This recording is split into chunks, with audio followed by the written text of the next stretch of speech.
Hello guys, I'm Tom, and today we'll dive into the fascinating world of the engineers or space jockeys. One of the most enigmatic, mysterious, and quite intriguing characters in the alien universe. The engineers are an alien race that is both terrifying and captivating. These superior beings are depicted as the creators of humanity and many other species, inhabiting the universe in the Alien franchise. It is even suggested that they might have discovered or created the terrifying Xenomorphs.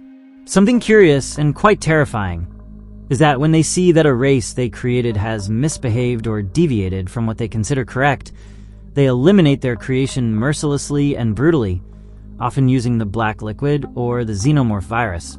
Due to their mysterious and memorable roles in the Alien prequels, as well as their intriguing appearances in canonical comics and novels, the engineers are regarded as complex and terrifying creatures. That's why, in this video, I'll delve into the details about the engineers in the Alien universe. I'll talk about their known history and origins, explore what we know about their culture, their technology, and their various strengths and weaknesses. The engineers, also known as pilots, Oshans, or Malakak, are an ancient alien species of unknown origin.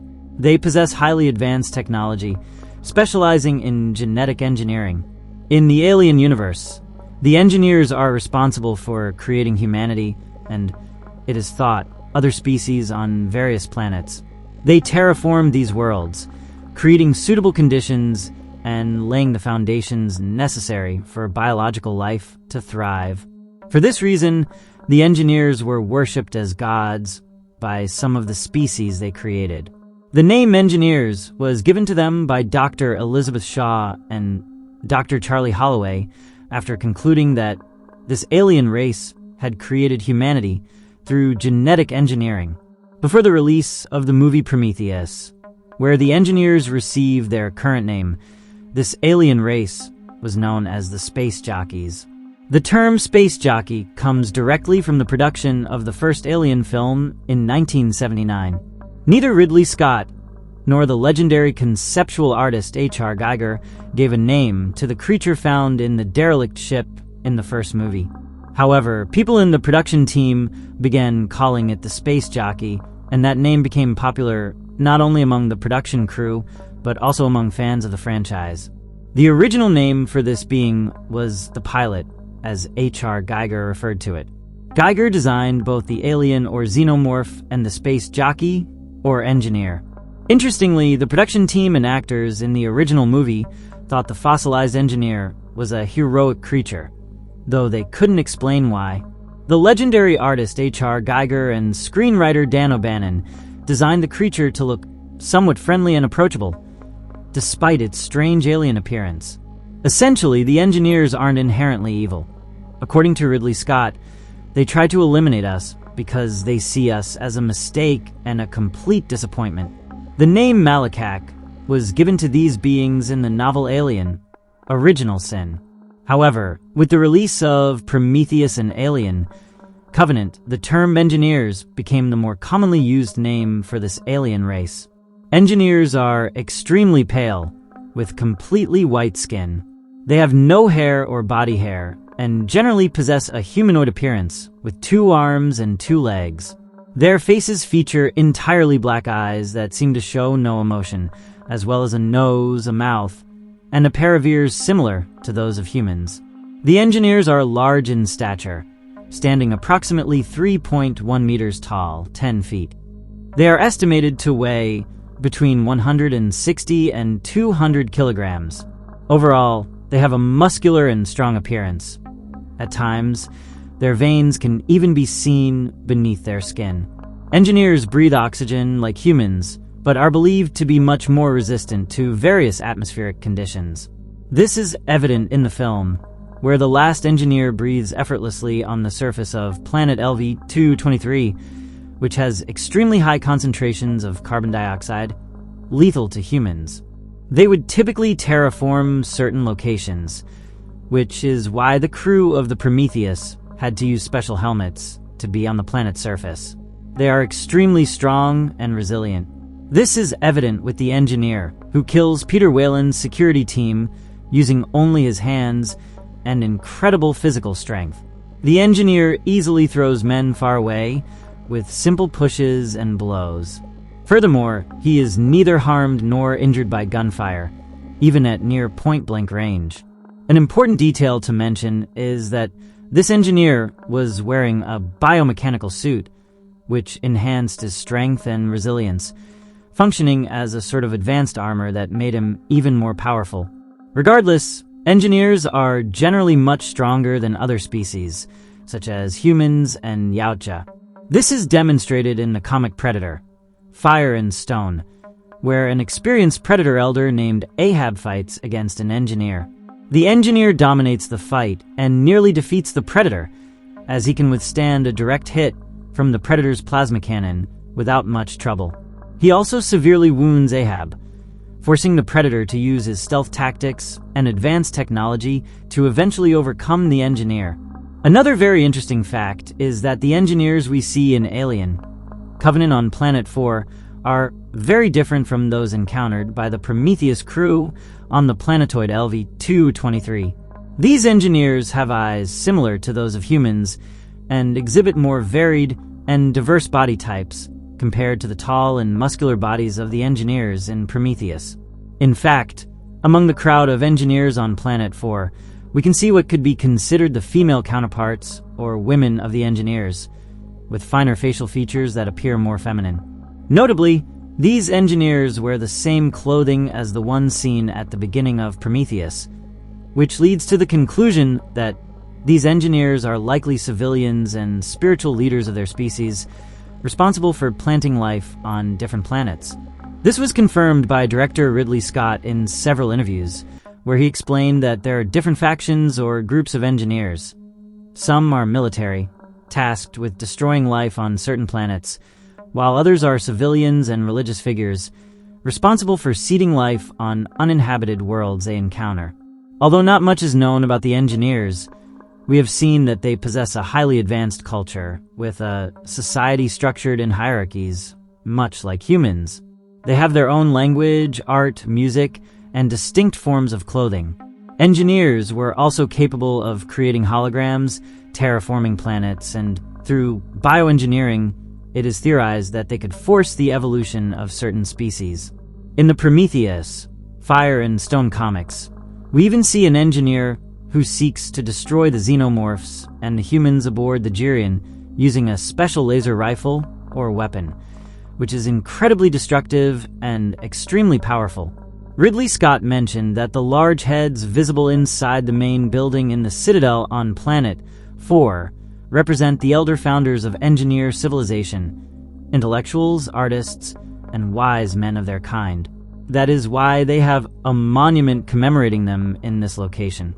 The engineers' written language is similar to cuneiform writing seen in some places on Earth, such as in ancient Middle Eastern structures and Egyptian hieroglyphs. In a deleted scene, the LV-223 engineer directly speaks to the android David in Proto-Indo-European, one of the oldest human languages. It makes sense for the engineers to speak this language, considering they closely monitored their creation and visited humans over thousands of years. It is even possible that the engineers taught humans this ancient language. While the engineers possess highly advanced technology, such as their biomechanical suits and spacecraft, their greatest achievement lies in genetic engineering. These beings are thought to be responsible for creating the black liquid or pathogen that we see not only in Prometheus, but also in Alien Covenant and the various comics. This black liquid is a key ingredient in the creation of the aliens. The black liquid functions as a substance with the potential to eliminate all organic life on a planet and then create new life in that place. It is believed by most fans that this black liquid is the substance consumed by the engineer at the beginning of Prometheus, which, although it kills the engineer and destroys him cellularly, initiates life on Earth, creating the first microorganisms that inhabited this planet and eventually evolved into humans.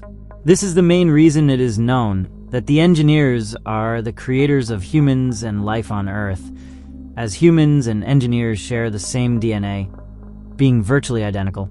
This is confirmed when Dr. Elizabeth Shaw examines the head of the engineer they found, and upon comparing the DNA of the dead engineer, she realizes that it is similar to human DNA.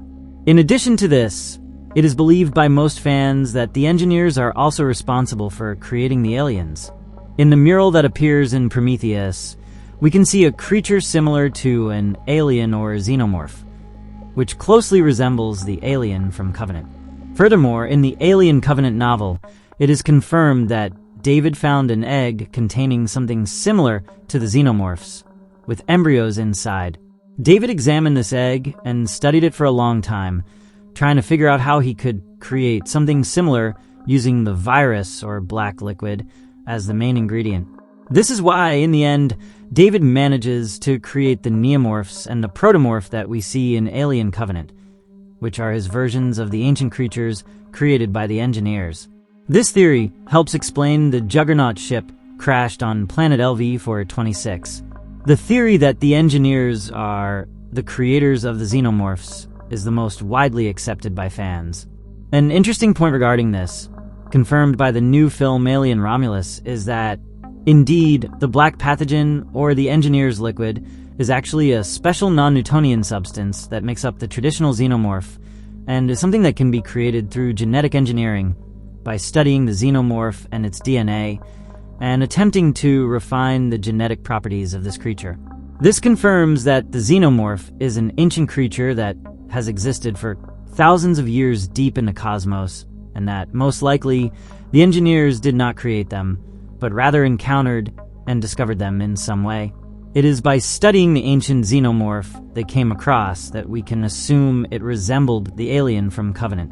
They managed to extract the genetic accelerant responsible for creating the alien and modified it, thus creating the substance that allows them to create life at will or completely eliminate it by using this liquid as a special biological weapon that can destroy all organic life on a planet and its entire ecosystem, thereby creating mutant creatures that resemble xenomorphs. We can also see, from what is revealed in Alien Romulus, that this pathogen is a product directly derived from the xenomorph itself, and was created by the engineers solely from the creature or xenomorph they found, from which they managed to extract the pathogen. It is possible that this xenomorph virus from Prometheus is so dangerous that it will not only destroy humans if we continue studying and using it, but it is also heavily implied that it destroyed the engineers, or the few of the species that were still alive, since by the events of the first Alien movie and Aliens, the engineers seem to have become extinct in the movie canon. Although we still don't know if they were driven to extinction by their research with the pathogen and by trying to merge with it, it is strongly implied that this is the case, and that's why we no longer see them. The main reason the engineers want to wipe out humanity is that, after observing the development of human civilization, they considered humans a failure due to all the wars and destruction they carried out. This is why, approximately 2,000 years before the events of Prometheus, the engineers devised a plan to destroy humanity with the black liquid or pathogen. Unfortunately for them, the black liquid was released and killed most of the engineers at their military base on the planet LV-223.